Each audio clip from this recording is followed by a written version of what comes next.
तर आषाढी एकादशी निमित्त हे खास दर्शन आपण पाहिलेलं होतं गाभाऱ्यातून। खरं तर आज शासकीय महापूजा पार पडली आणि ती शासकीय महापूजा ही याची डोळा पाहण्यासाठी अर्थातच अगदी रात्री 2:30 वाजल्यापासून लोक हे टीव्ही समोर बसलेले होते, कारण अनेकांना प्रत्यक्ष पंढरपुरात येणं शक्य नाही। असे सर्वजण ही शासकीय महापूजा टेलिव्हिजनच्या माध्यमातून प्रत्यक्ष पाहतात। अगदी ठीक 2:15 वाजता मुख्यमंत्री हे या ठिकाणी दाखल झालेले होते।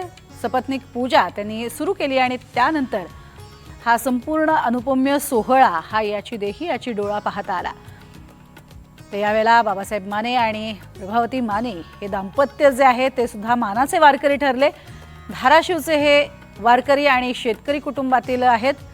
अतिशय ज्यांच्या घरामध्ये नंदनवन आहे असे हे वारकरी दाम्पत्य ज्यांनी ही महापूजा जी आहे ती सुद्धा केलेली आहे।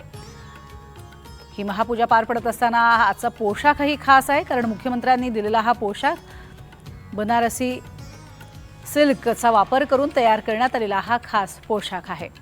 एकीकडे ही दोन दृश्य आपल्याला बघायला मिळतात। पंढरपूर शहराचं अतिशय मनमोहक असं दृश्य आपल्याला पाहायला मिळतंय। हेच ते विठ्ठल मंदिर, ज्या विठ्ठल मंदिराच्या कळसाचं दर्शन घेऊन अनेक जण कृतकृत्य झाल्याची भावना मनात ठेवून आपल्या घराच्या दिशेने वाटचाल सुरू करतात। एक वेगळी ऊर्जा या ठिकाणी या दर्शनाने त्यांना मिळते। तर हा संपूर्ण मंदिराचा परिसर आपण पाहतो आहोत। 2 कळस या ठिकाणी पाहायला मिळतात, सभामंडप आहे आणि बाजूचा हा संपूर्ण परिसर हा अक्षरशः खुलून गेलेला आहे। प्रचंड गर्दी या ठिकाणी आहे। रेकॉर्ड ब्रेक अशा स्वरूपाची ही गर्दी पाहायला मिळते।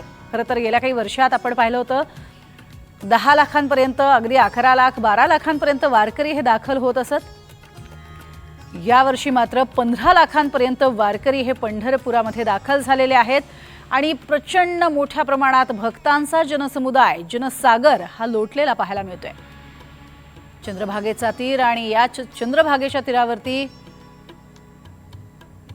चंद्रभागेचं दर्शन घेऊन त्यानंतर विठ्ठल दर्शनासाठी जाणारा हा भक्त समुदाय या संपूर्ण भागात आपल्याला पाहायला मिळतो आणि संपूर्ण पंढरपूर नगरीच या दिव्यांच्या रोषणाईने उजळलेली आपल्याला पाहायला मिळते। कारण हा खास आणि विशेष सोहळा असतो पंढरपूर वासियांसाठी सुद्धा। आणि त्याचबरोबरीने याच भागामध्ये आता नव्यानं एक कॉरिडॉर सुद्धा निर्मिती केली जाणार आहे, त्याबद्दलही मुख्यमंत्र्यांनी माहिती दिली आहे। तर दुसरीकडे आपण बघतोय हे मानाचे वारकरी ठरलेले आहेत धाराशिवचे बाबासाहेब माने आणि प्रभावती माने या दोघांना हा खास मान मिळाला। मुळातच दर्शन रांगेमध्ये जे सगळ्यात आधी उभे असणारं दाम्पत्य असतं आणि जे 2:15च्या सुमारास हे निवडलं जातं, कारण त्याच वेळेत ही शासकीय पूजा होते, त्यामुळेच 1:30 ते 2च्या सुमारास हे दाम्पत्य निवडलं जातं आणि या दाम्पत्याच्या हातूनही ही शासकीय महापूजा पार पडते। एक वेगळा आणि अनुपम्य असा अनुभव हा या मानाच्या वारकऱ्यांना मिळालेला आहे। त्यांच्याशीच बातचीत केली आहे आमचे प्रतिनिधी मयूर बोरसे यांनी।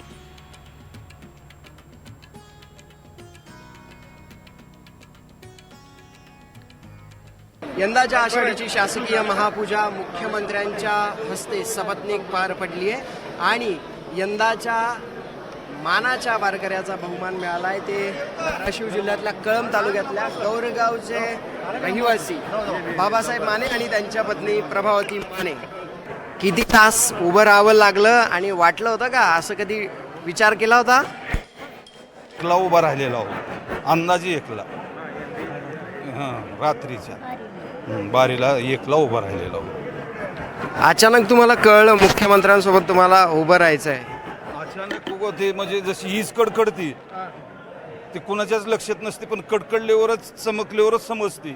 तशा प्रकारे आम्हाला प्रकार झालेला आहे। या माऊली भेटले, एक माऊली वारकरी इथले, त्यांनी माळ तपासल्या आम्हा दोघांचे। त्यावेळेस म्हणले काय ते, म्हणले तुम्हाला आता पूजेचा मान मिळायला लागला, चला। मग आम्ही आलो, तरी आम्ही मदन महाराजांच्या घरला जायचं म्हणलो होतो। ते म्हणले नाही, आता तुम्हाला कुंकड हाला येता येत नाही। मग त्यांना फोन करून सांगितलं आम्ही मदन महाराजांच्या इथं असतो इथले। होय, धरून आणलं का तर वाटलं नाही ना? नाही तसं रात्रभर थांबावं लागलं? हो, मग त्याचं देवाने फळ दिलं की आम्हाला चांगलं दिलं ना। काय मागितलं देवाकडे? चांगलं ठेव म्हणलं देवा सगळ्यांनाच. कोणाकोणाला? आणि तोंडात नामचिंतन येऊ दे देवाचं नाव. असं जास्त काही दुसरं बोलायचं नाही, देवाचं नामचिंतन करायचं. साहेबाला भेटल्या काय? कोणत्या? साहेबाला भेटले काय मुख्यमंत्री? हो भेटलो, रामराम झाला. रामराम झाला, दर्शन घेतलं कुणम्याकाचं, त्यांनी बी घेतलं आमचं, आम्ही बी त्यांचं घेतलं. ते पत्नीनं त्यांच्या पत्नीला कुकू हळद लावलं. अजून 2-3 महिला होत्या, त्यांना बी कुकू हळद लावलं. हे सौभाग्याचं लेणं तिनं दान केलं.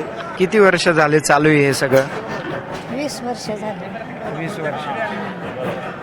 हो 20 वर्ष झाली. जोडीनं की आपापलं? नाही जोडीनं. शास्त्र सांगते धर्मपत्नी तीर्थयात्रेला आणि यज्ञयागाला पाहिजे, तर त्याची पुण्य दोघांना बरोबर मिळल्या जाते. आणि जर धर्मपत्नी घरी ठेवली तर अर्ध पुण्य पत्नीला जाते. म्हणून धर्मपत्नी मी तीर्थयात्रा आत्ताच आम्ही पशुपतीनाथ, बद्रीनारायण, केदारनाथ, अयोध्या, काशी मागायला 15-20 दिवसाखालीच आलो.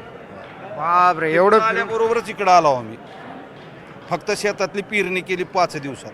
दिसलं की इकडं आला. चालायला कधी चालू केला? चालायला 7ला आम्ही गावातून निघालो. 8ला मी चालायला चालू केलं. अगोदर देहूला गेलो. देहून ते इकडं आळंदीकडे सोडित नव्हती. आम्ही नाशिक रोडने गेलो. केळेगाव का केळेवाडी म्हणून गाव आहे, त्या गावातून आळंदीला गेलो. तर पाणी पुलाच्या खाली होतं आणि माणूसही नव्हतं तिथं, दर्शनाला कोणीच नव्हतं. मग आम्हाला मोकळं सर दर्शन 2 दिवस बी मिळाले. आला तेव्हा आपण पाऊस नव्हता, आता देव पाऊस घेऊन आलाय. हो. हे होते आजचे मानाचे वारकरी दाम्पत्य. कॅमेरा पर्सन गौरव नाईक सोबत मी मयूर बोरसे, NDTV मराठी, विठ्ठल मंदिर, पंढरपूर.